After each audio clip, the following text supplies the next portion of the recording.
Sí, soy un amigo de Fopea y hablo español un poco. Como yo no es suficiente bien para dar mi charla en español, pero voy a preguntas tal vez en español si puedo.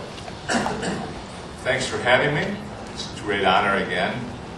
I've been coming to Buenos Aires to work with Fopea now for almost as long as Daniel's been president. It's a long time.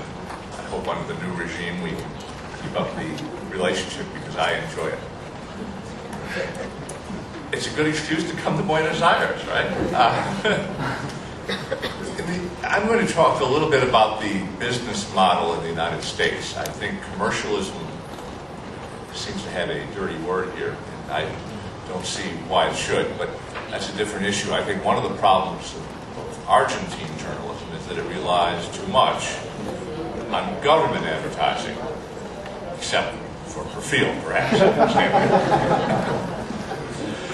In the years following World War II, there was an explosion in print advertising, an explosion in technology, labor-saving technology, and also an increasing development of monopolies and oligopolies amongst newspapers in major cities in the United States. En muchas de las unidades importantes de los Estados Unidos, el resultado de esos factores significó que aunque una cantidad de diarios o periódicos terminaron, hubo algunos otros que se convirtieron en algo muy rentable. Uno de estas grandes rentabilidades, especialmente para diarios como The New York Times, Washington Post y otros, es que hubo un mayor aumento en la calidad de la cobertura de las noticias y también un aumento en la calidad del pago, debo decirlo, para los periodistas. No éramos ricos, pero tampoco éramos pobres. Muchos, por ejemplo, en el diario New York Herald Tribune o Washington Times Herald, esos fueron, o el Chicago Daily News, esos quizás no duraron tanto, pero los que sobrevivieron fueron mucho más fuertes. Pero los tiempos están cambiando. Solían decir que solo un diario era como tener un banco central. Uno podía ganar mucho dinero teniendo un diario, pero ahora negocios raros o curiosos en los que están los periódicos, es decir, comprar publicidades para los que leen y que los lectores también lean publicidad e información. Eso es algo por separado. Yo solía trabajar en uno de los diarios más importantes, en Washington Post. Yo ahora me jubilé y la razón se las voy a contar en un minuto.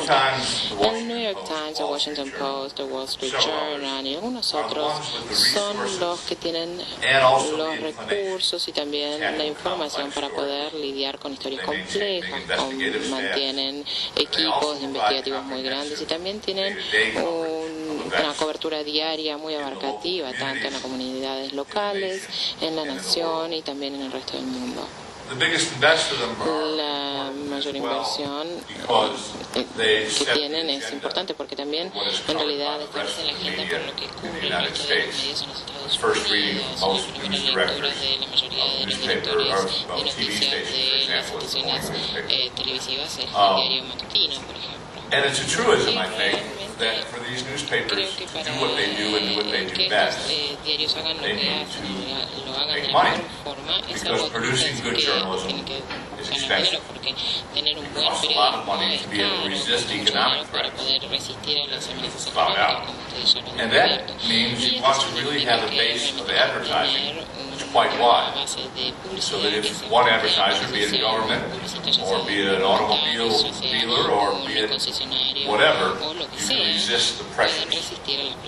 But sadly, what's happening in American journalism is that things that were once seemingly, good times would roll forever, change dramatically. And most of the changes in English journalism are not good. Circulation is declining. It's a phenomenon that began several decades ago, but it's accelerated in recent years.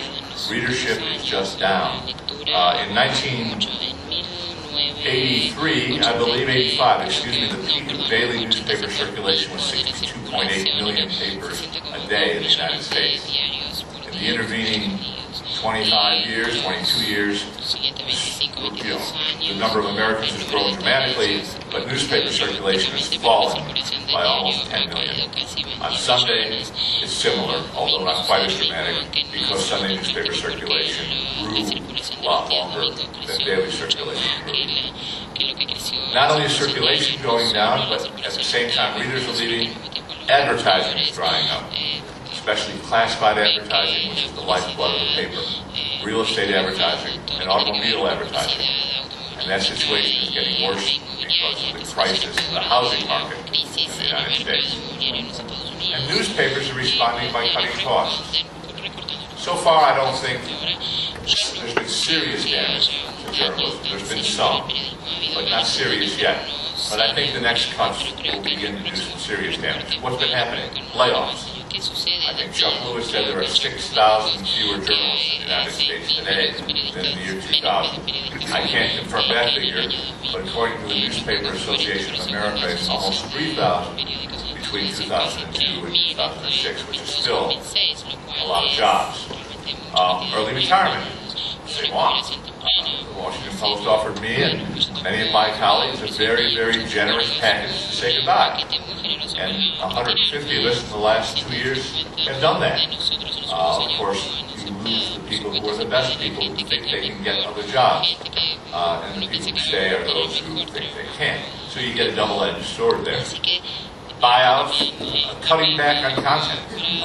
Newspapers are beginning to get rid of the frilly content. You still haven't seen much cutting of news, but you're seeing a lot of cutting of other things.